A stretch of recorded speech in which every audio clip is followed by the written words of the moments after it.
Okay, so let's start building out our testing here. Before we begin, I see already I made a couple mistakes. Like I said, it's Monday and I was a little bit too gung-ho to realize the first thing I want to do is I want this contract to actually have the same camel case. So we're going to go with the string to central bank like this. Secondly, this is going to be our arguments. So there's a space here. We got to get rid of that space. And this argument should be closed over here because essentially it's an arrow function, right? So we're doing a contract like this, the central bank accounts, and we're going to be and then we're going to be putting the code, and then we're going to be putting the code in here. And accounts will be closed like this, and then we want to close our contract like this. Okay, awesome. So the first thing we want to do is run our describe. So we're going to do describe, not scribble. Okay.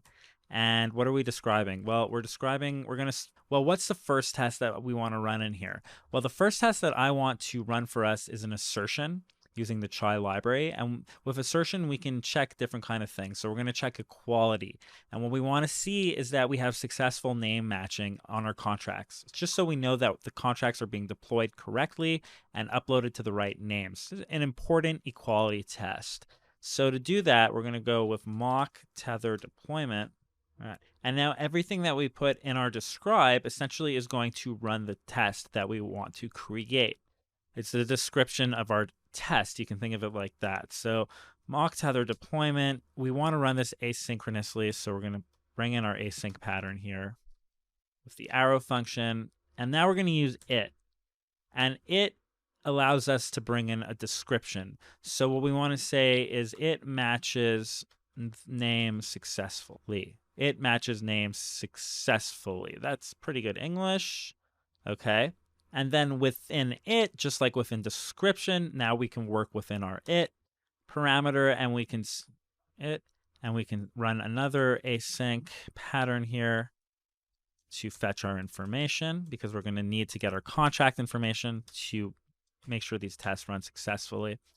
And we're going to create some variables here. So we're going to say let tether, and we're going to set tether to what do you think? Well, we want tether to deploy the contract, right? So we want to say let tether is going to equal await for tether dot new, right? So we're going to get an instance of everything from our tether, okay? And then we're also going to create a name, and we're going to set our name to, what do you think? Well, we want to match the name so we can actually get the name from tether, right? So we can say constant, let's make it a constant variable name, is going to equal tether dot name, right? We can just call the name and grab it that way. Okay, and then finally, we can now run our assertion. So we can say assert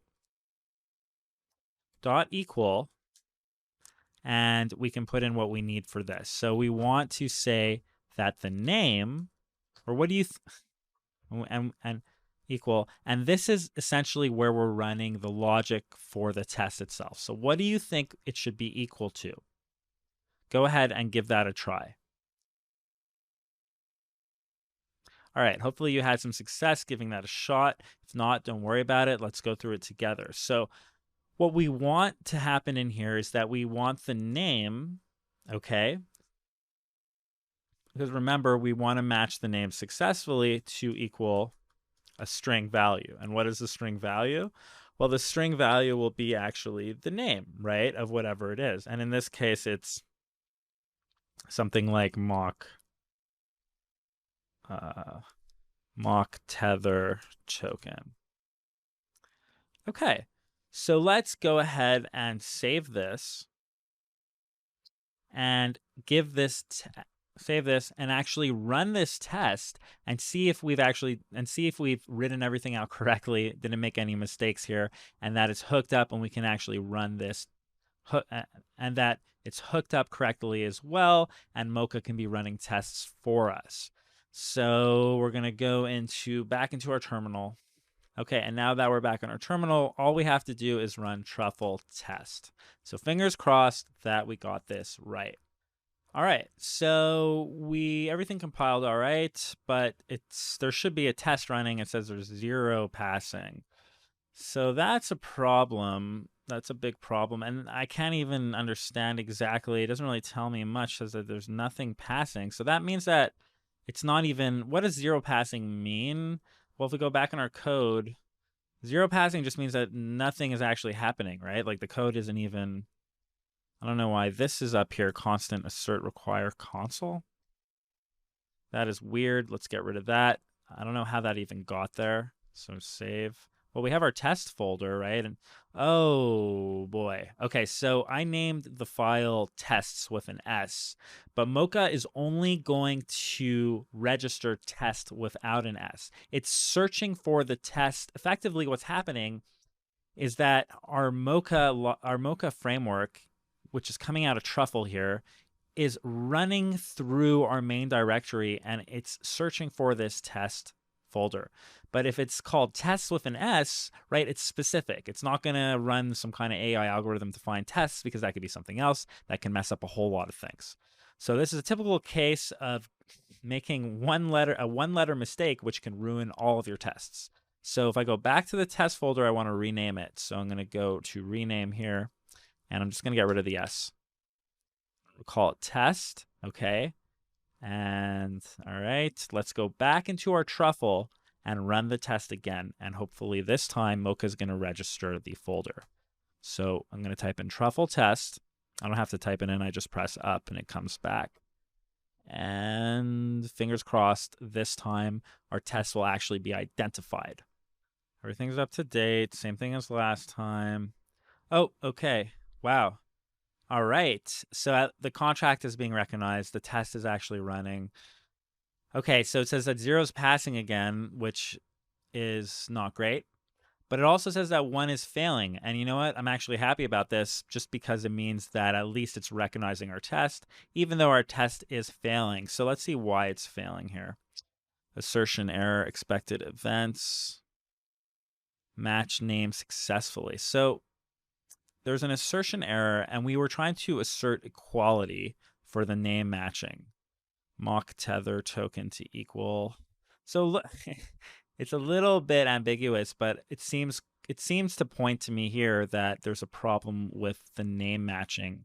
Let's take a look. Let me go back here. So we let tether equal weight, blah, blah, blah. So assert dot equal name. So the tether name to be Moch. Oh, Moch. Okay, right. So this is a typo. This should be mock. Maybe you guys spotted it.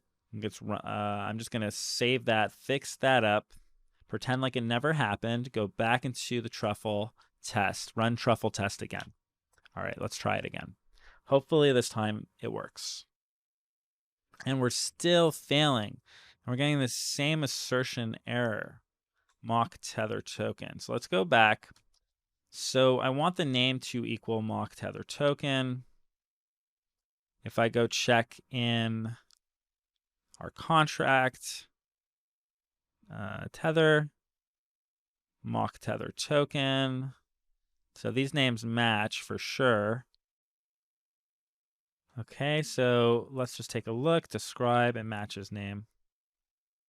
That tether. Oh, okay. So we're running this async pattern again, right? So for our async pattern, we're running it to get tether, but then when we try to get the name from tether, we need to run the async pattern again. So we should add in a wait over here, right? Because otherwise it's not going to stop for the name. And I think that's why we're getting this assertion problem, because it can't actually find anything, which is why that error message is so strange. And it expected an event and it didn't actually receive anything. So let's go ahead and run it one more time here. Truffle test. And there we go. Okay, so we are passing our test, and we can see that the contract is the central bank. We have our mock tether deployment, and the name matches successful. Okay, awesome. So it is working. That's always a good feeling. Feeling right.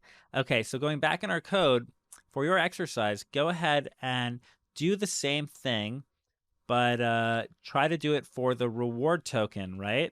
So match the name successfully on the reward token. Shouldn't be too difficult. For bonus, you can do the symbol if you're feeling a little extra. So go ahead and give that a shot. You can pause the video now, and then we'll run through it together.